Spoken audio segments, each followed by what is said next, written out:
So Matt, what's the hype about today? On this day in 1959, Nikita Khrushchev becomes the first Soviet head of state to visit the United States. During the next 2 weeks, Khrushchev's visit dominated news and provided some dramatic and humorous moments in the history of the Cold War. In 1916, during the Battle of the Somme, the British launched a major offensive against the Germans and employed tanks for the first time in history. They used 40 tanks that advanced over a mile into enemy lines, but were too slow to hold their positions during the German counterattack.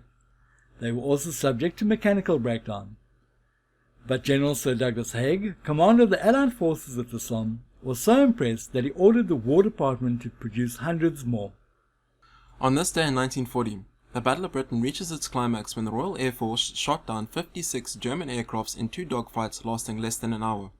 The costly raid convinced the German High Command that the Luftwaffe could not achieve air supremacy over Britain, and the next day, daylight attacks were replaced with nighttime sorties as a concession of defeat.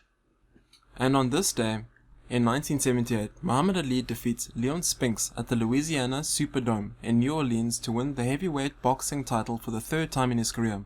Ali was the first fighter ever to do so. English detective story writer Agatha Christie was born on this day in 1890. She wrote over 80 books, most featuring one of her 2 most famous detectives, Hercule Poirot or Miss Jane Marple. And finally, on this day in 1914, General Jacobus Hercules de Rey dies.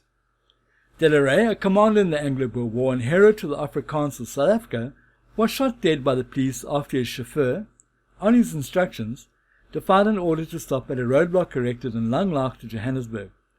The roadblocks had been erected to try and capture Willem Foster of the Foster Gang after he had fatally wounded a policeman earlier in the day.